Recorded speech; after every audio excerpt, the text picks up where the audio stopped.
round 12 mid and edge cheapies. Now, I wanted to put this in a separate video because I think there's a few different things that need to be covered here in terms of your strategy. Now, the reason you would get one of these cheaper guys, and a big thanks to Mitchy for bringing this up, given it's something that he's potentially doing here with Hopeye at 255k. The reason he's doing it is to free up cash for other moves. And now I think this is worth discussing in a few different ways. One, is it worth bringing this guy into your side now and getting their potential score? Two, do you actually need to free up that cash, or are you just doing it for the sake of it? Like, do you have a clear plan?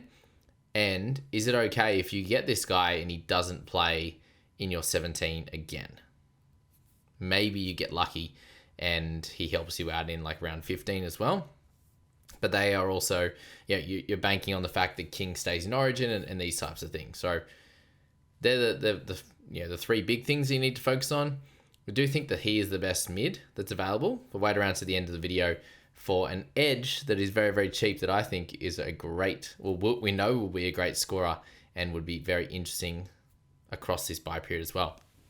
Now, at 255k, that's the big win of this, right? And he could come in and play in the mids next week, this week, sorry, in your side. Now, instead of what you could go up to, there are a heap of really, really good options. And now, I think Clark's really important. I think Tarpany's really important. And then the third question becomes, do you pick AFB? Do you pick McInnes?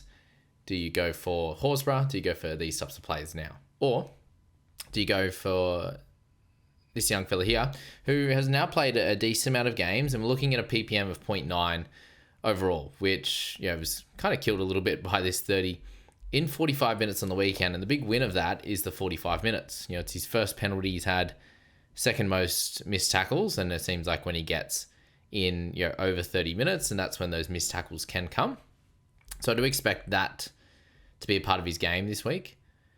If we're looking to buy him and play him, I'm expecting anywhere from like this 26, I think, up to about near 40 at his high.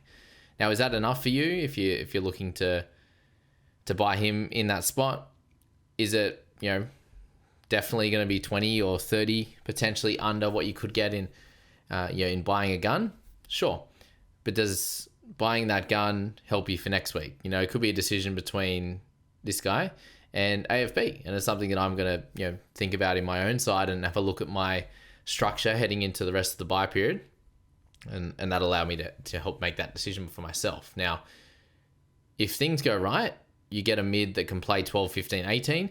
Now, are you going to want to play him in all of those rounds, or is it mainly just this one and then it's round 15 potentially, if things go poor, similar to what's happened this week with injuries? My side was pretty well set up with Nafahu White, and now it's not. So making that decision, I think, is important. So look ahead. If you want to get Kolomatangi, if you want to get Aiken, JC, if you need Teddy, all these types of guys, maybe even if it's you're making 2 or 3 trades this week and you need to free up some cash, then he could be a really good play. Payne Haas is an interesting one. If he actually misses next week on the backup with the injury that he does have, then some people will sell him, and maybe you don't need to create that cash because you have him near $1 million and he can do the job for you. If you are holding on to Haas for the rest of the season, which I think is a very sound strategy as well, then maybe you do get the cheaper guy here. So that 25, 26 to 40 range is where I'm at with our young Canterbury Bankstown forward. Now, Patea, he comes up next. 301k, a little bit more expensive there. And we've seen one really good score of 56. Since then, he's had the one game 17 in 22 minutes. And now that did include an offload. It also included 2 missed tackles and 14 made. So a little bit less than that week before. I am expecting him to play a few more minutes. So we know that he can score 56 in 28. It's probably not likely. Somewhere in the 20s, I think, is more likely for Patea. Now, 301k, he only helps you in round 12. He does have a buy in 15 and 18. So really, you're just buying him as a cash down that doesn't serve too many more purposes in your side, and definitely doesn't serve any extra purpose than what we get out of Max King's replacement in Hopeye from the Dogs. And again, I'm saying this wrong, but I've making this video just not long after the team lists video. where I asked for some help in the comments, which I haven't got yet. Come on, get in there. So he's 46,000 more expensive. I just don't see him being a clear option. And then you have Makatoa, who's the cheapest of the three at 244, but we've seen what he can be. You know, there's times there in the past, 23, he had a good little run. 2022, he had little moments there as well where he did a good job. But in his recent stints, especially this year for the Roosters there, he played 22 and 27 minutes, picked up 14 and 23. So with Makatoa, similar situation with the Origin guys being out, he could potentially work in those main Origin bye weeks, the same as what we can have out of, you know, your dogs sheepies as well.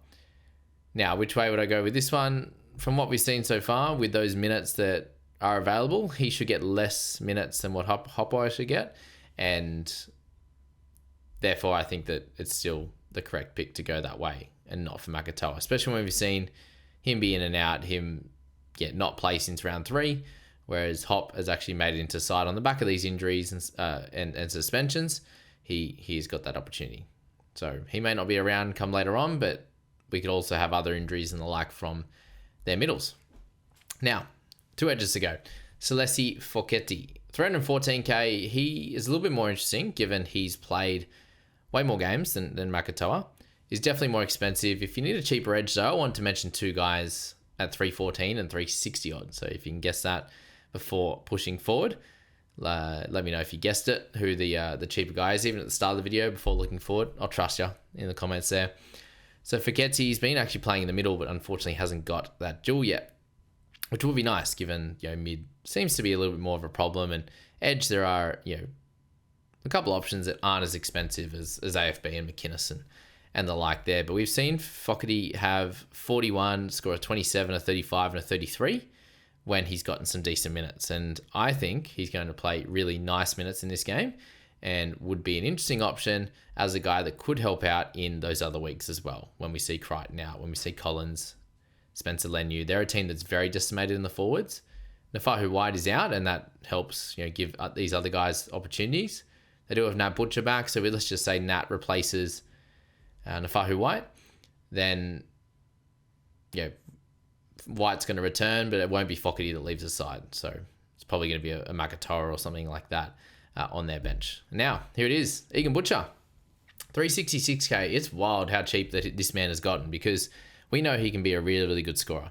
You look back in 2023 as a starting back rower, he could have scores in the 40s, 50s. Yes, he had some lower ones in there, but for the most part, he did a really, really good job. And you can see there, started a little bit slower in that year in 2023 when he got that spot, and then crushed it with 50s and 60s following that, of course, when I sold him.